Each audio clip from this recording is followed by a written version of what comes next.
So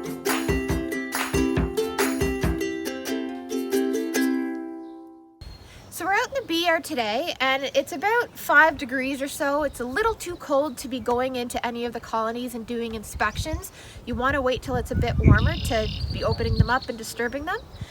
So days like this are a great day to do other chores around the Beeyard, one of which that we're doing today is cleaning up extra equipment.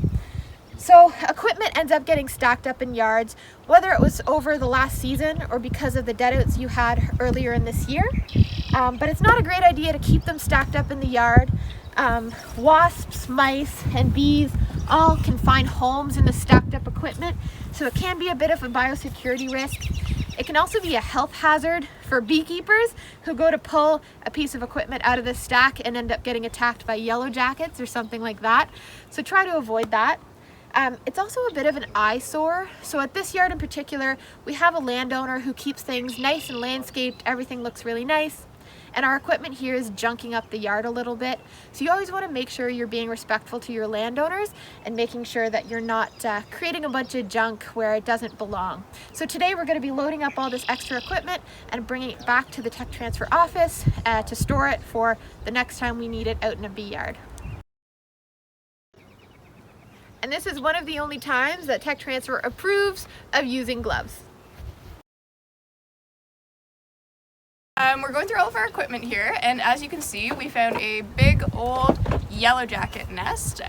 So just a reminder to be really careful when you're going through equipment, especially equipment that's been sitting out in the yard for a while, because you never know what you're gonna find.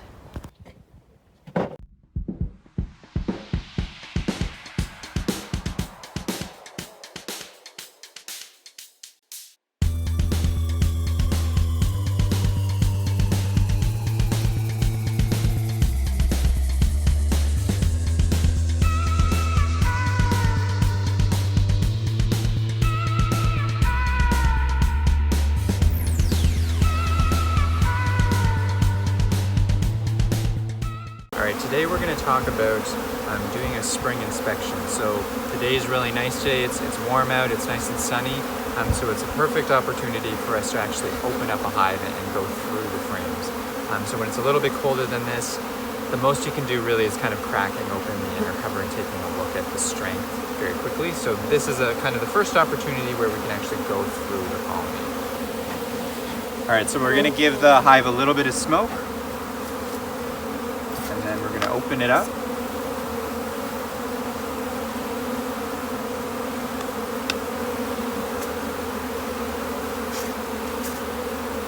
So a good thing to do every time you open up a hive is kind of flip the inner cover and take a quick look on the bottom of it for a queen.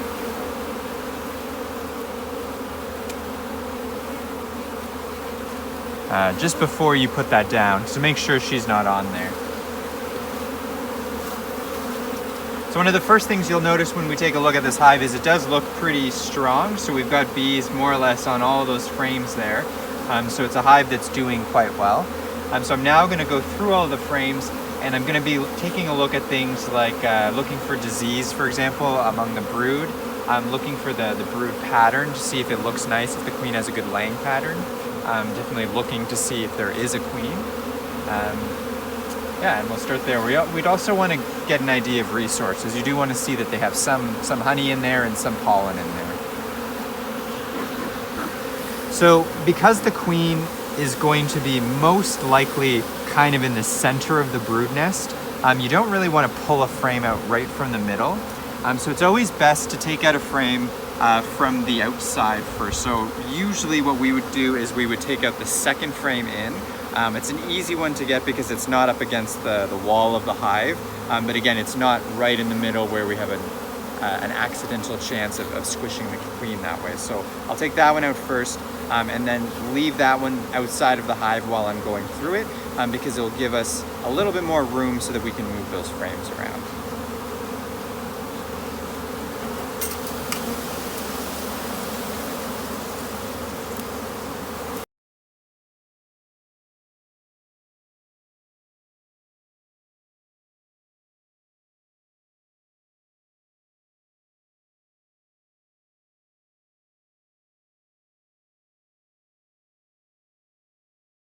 And just as a kind of a side note, this brood that we're seeing up at the top here, this is all drone brood here.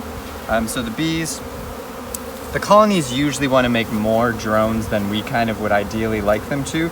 Obviously the drones are a little bit of a drain on resources most of the time, so we don't need a hive to make as many drones as they would like to. So usually every time they make extra comb anywhere in the hive, it tends to be drone brood. So when I'm done going through this hive, I will likely scrape that off the top to make it a little bit easier to kind of move the frames around while I'm working them.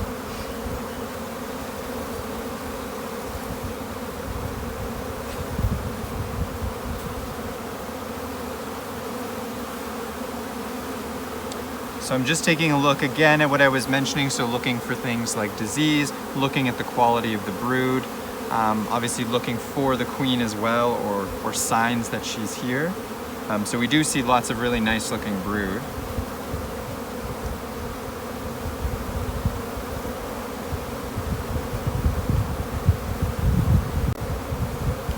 You need to ever get a better look at some of the brood. If you see something suspicious, you can always kind of I guess pet the bees or tap them lightly and they'll move out of the way, and you can get a closer look at the brood underneath.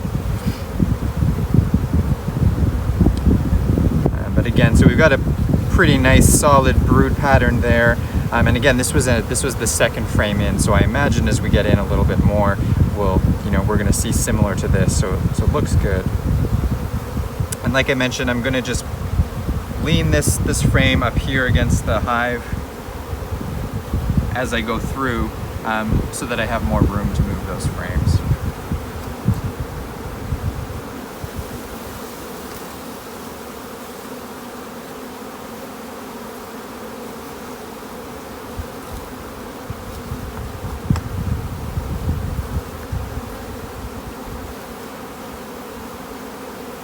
I know that spotting the queen can be something that's a little bit tricky for newer beekeepers. And what we usually tell beekeepers is that if you can't find the queen, a good proxy to know that she's at least, she's still in there, your hive is queen right, would be to look for eggs. An egg only takes about 3 days to hatch, so if you can find eggs in the hive, there's a pretty good chance that your queen, what is in there or was in there in the last day or so, and it's usually easier to do that than it is to find a queen.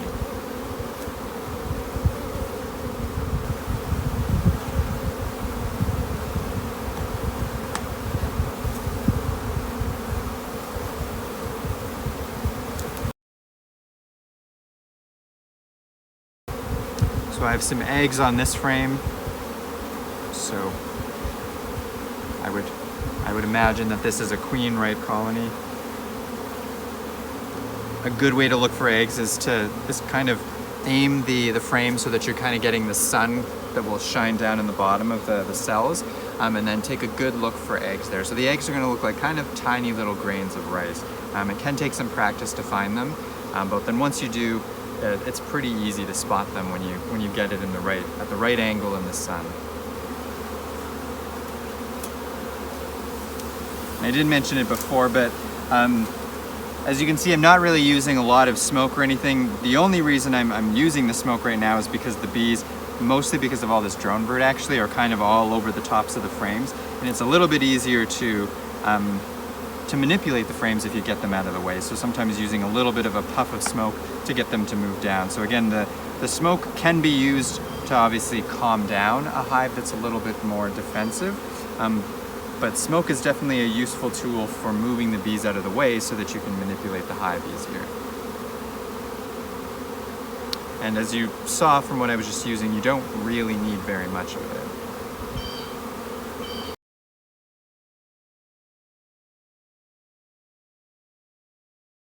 This would be a good example of a hive that's, when you're doing your spring inspection, is maybe a little bit on the weaker side. So one of the kind of the first indications we can see some of the oxytet that we would have put on earlier in the spring is still kind of on the backs of the top bars there. So usually if the colony is strong, they'll get rid of that even within a day or two. So to see this a number of weeks later, the colony isn't very strong, isn't kind of pushing that out of the way. Other things that you would be looking for would be the number of frames covered in bees. So So another thing that you would see with this one upon opening it up is that, you know, the first maybe 4 or 5 frames are covered in bees, but then the other side, basically the other half of the colony is empty. So you're looking for things like that, like the number of frames of bees. But then once you're actually doing your inspections and taking frames out, you can also see things. So I'm going to take out a frame to give you an idea of what something with, I guess, spottier brood would look like. So these frames don't look great. This queen is not very strong, but also not laying great. So you can take a look at a frame like that. So this would be an example of spotty brood that doesn't look very great. If this was maybe one frame and the rest of them had a nice solid brood pattern covering them out of this entire hive, that would be much better. But this is kind of the best brood frame in here, and it doesn't really look very good. So there's only really 2 frames, maybe 2.5 frames of brood. So those would be things. So you're looking for how many frames of bees there are by looking at it from the top. As you take your frames out, you get an idea of kind of how covered they are in bees, kind of like how strong the population is. This side looks a little bit better, but again, this is kind of the extent of the brood in this hive. All right, we're gonna do a little bit of spring cleaning today, and there's really 2 main reasons you wanna do this. One of them is that, which you'll notice, is that it does make it a lot easier to manipulate the hives going forward for the rest of the season if they've kind of been scraped down and cleaned nicely. But the other reason is from a biosecurity standpoint. So scraping the frames is more for our ease, but once we've gotten the frames out and we're gonna scrape down the bottom board and the sides of the hive, we are getting rid of places where debris will build up, and things like wax moth and small hive beetle and things like that will have a home and a food source. And so kind of cleaning that out and making your hives a little bit more spotless, at least early on in the spring, will help prevent these places kind of existing in the hive for the rest of the year and giving those pests and diseases places to hide. So a really helpful thing to have when you're doing spring cleaning is an empty brood box over here. And so what we're going to do is we're going to take out frames one by one, and I'm going to, which I'll show you in a second, but we're going to scrape off kind of the top of the frame, the sides and bottoms of the frame, and then I'm going to place them into this other box temporarily as I go through the hive and do this on all of the frames. Once I'm done with that, and all of the frames are now in this box, I can more easily scrape down the inside of this box, definitely scrape this ledge, which gets really filled with wax and propolis. And then again, scrape off the bottom board and get all that debris out. It's always good to also, you can see this is on a lid here. Having a lid nearby is where I can scrape all of that stuff into, which is helpful because then you can kind of collect all that debris and either put it in a sealed container or burn it or something like that, so you're not leaving that in the yard for pests as well.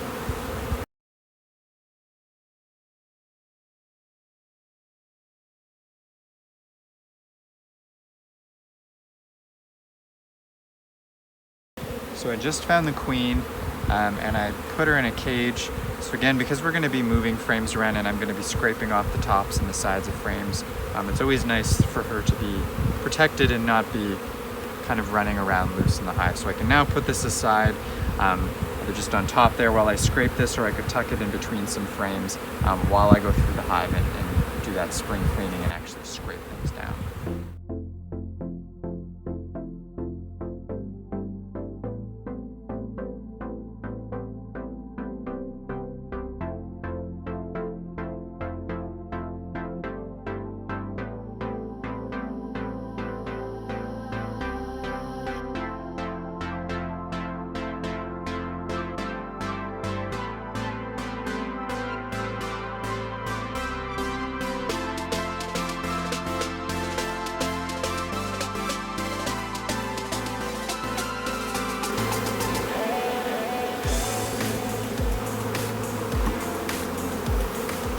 So I've kind of gone through this entire box. I've taken out, this is the original box that they were in. I've taken out frame by frame and I've scraped down the tops of the frames and the sides and the bottoms, and I put them into that box temporarily. I then took this box and scraped it down, so scraped the insides of the box down, and then again really well scraped down the the bar here that will hold the frames. So this just makes it so much easier later in the year to move those frames around. And then the final thing I do, I take the bottom board and I'm going to scrape down all the debris off of that. This happens to be a pretty clean bottom board, but sometimes you'll see, you know, for example, this debris of pollen that's been sitting there and feces from over the winter and everything kind of all collected. And it's nice to kind of clean that all off and scrape it down. And so once that's all scraped down,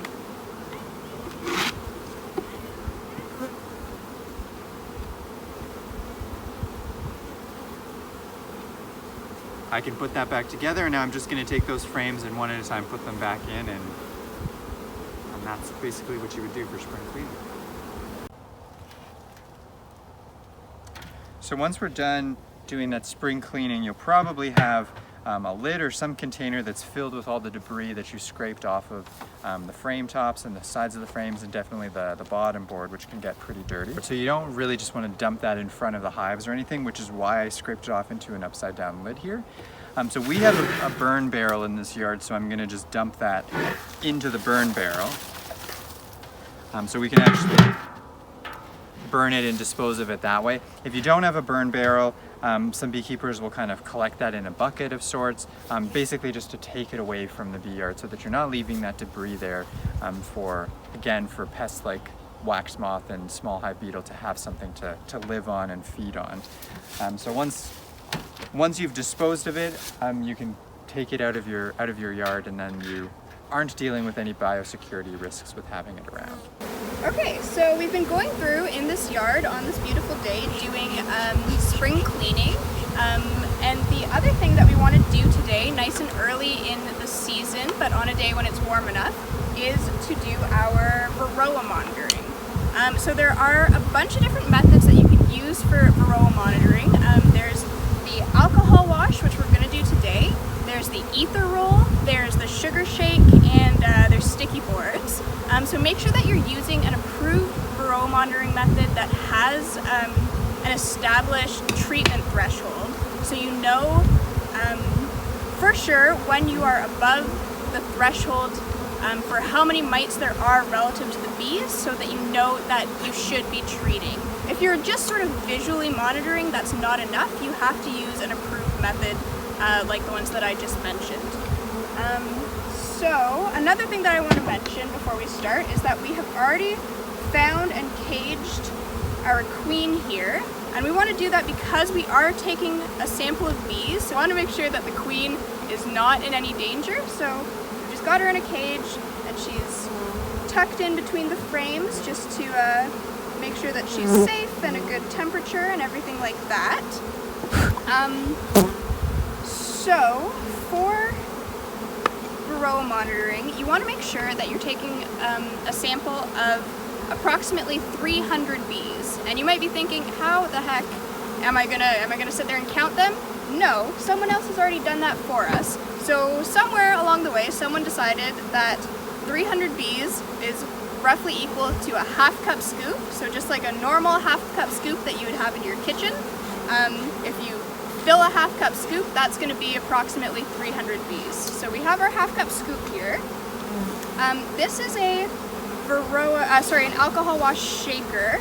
So there are a bunch of different types of these that are available at bee supply stores. So there's this one, there's this yellow one. They probably have different names, but I'm not sure what they are. So I don't know, it's the kind of thing you can read reviews and try them out and pick your favorite. There's also plans for making ones at home. You can find plans for those online as well. I'm going to use this one. So first, I'm going to have a look and make sure that there's no mites left over from a previous sampling. So I'm just going to check in kind of the crevices in this middle part here. But it all looks good. So I have some alcohol ready to go here. You can also use windshield wiper fluid. First, I'm going to pour my alcohol into the bottom of the shaker. So that's ready to go. And next, I'm going to take 2 brood frames. And it's important that they are frames that have brood on them, not just honey frames. So it's important not only that they're brood frames, but also that they're frames of mostly worker brood. So if you have a big frame of drone brood, or if you have one of those the green plastic frames that's for Varroa mite control, like a plastic drone frame, don't use one of those because it might actually skew your results a little bit, because Varroa mites are more attracted to drone brood cells. So having drone brood on your frames that you're sampling can actually sort of misrepresent the number that's actually in your colony. So I'm going to just shake the bees off into this plastic tub that I have here. It's just like a dishwashing tub. And you want to do at least 2 frames just so you get kind of a wider sample.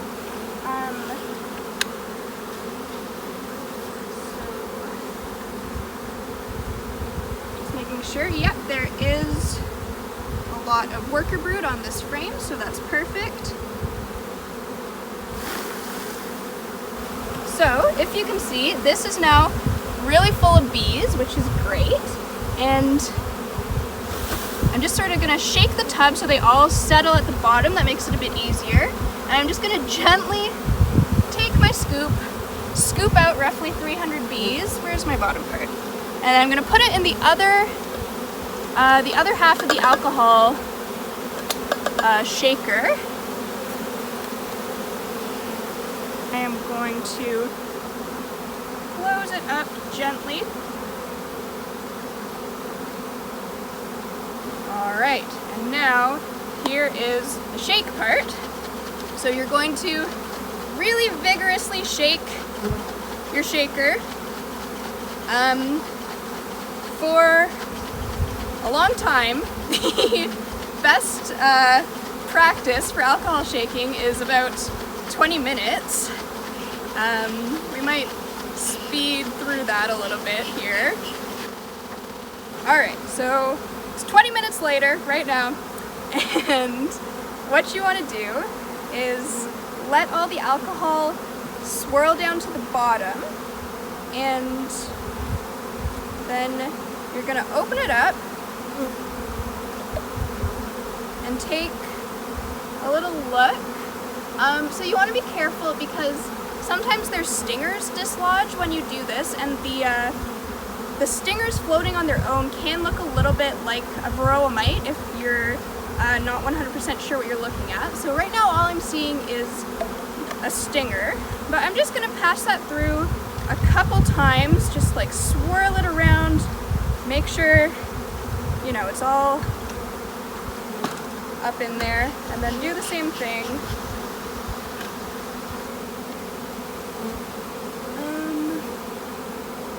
And again, I am just seeing stingers, no Varroa mites.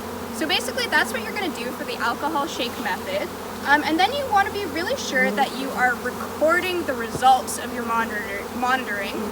Write it down, bring a notebook to the yard with you, or use your phone, whatever you want. Another way that you can do it is just hold the frame kind of vertically like this from one of the handles, and you're going to put the bees directly in the jar. So if you don't have a tub and a scoop, that's okay. And what you're going to do is just kind of gently sort of roll down, and they'll all kind of fall in. They don't love this too much, but that's okay. So you're going to gently roll down. And for this method, you just want to make sure that you have a good frame of reference for what 300 bees looks like. So I would say that this isn't bad. This is probably pretty close to 300 bees. So you can either put the alcohol in first, or you can put the alcohol in after. It doesn't really matter, whatever works better for you. And then they will unfortunately drown in the alcohol, but ultimately it's for the best, for the overall health of the colony. Monitoring is really important, and letting your bees die of Varroa infestation is a really drawn out horrible, horrible death. So it is honestly for the good of the whole colony. That is Varroa monitoring. So we'll go through and do this in each of our colonies and make sure that we record the results. So at Tech-Transfer, because we're taking so many samples at a time, we do it this way, the rolling method, and then we take the sample jars back and look at them all at the same time in our lab, or you could do it in your kitchen or something like that if you have a lot of samples to be looking at. It just saves time, and it's easier to just sort of do, you know, all one task all together instead of going back and forth between the different tasks. So we'll just make sure that we take this back with us and count the Varroa mites in each of the jars and make sure that we take note of our findings. And if you are doing this method with the sample jars, just make sure that you label each of the jars before you take it back. That's really important so that you'll know which sample came from which colony. And always make sure that you are taking your, that you're labeling your jars with pencil, because if you use marker or pen and you get any honey or bee poop or anything like that on it, the pen will bleed, but pencil won't, so you won't have any mystery jars if they get wet or anything like that. If you want to check out the other methods of Varroa monitoring, you can go to our YouTube, and we have a really great video for each of the different methods that you can watch to get the hang of each of the different methods.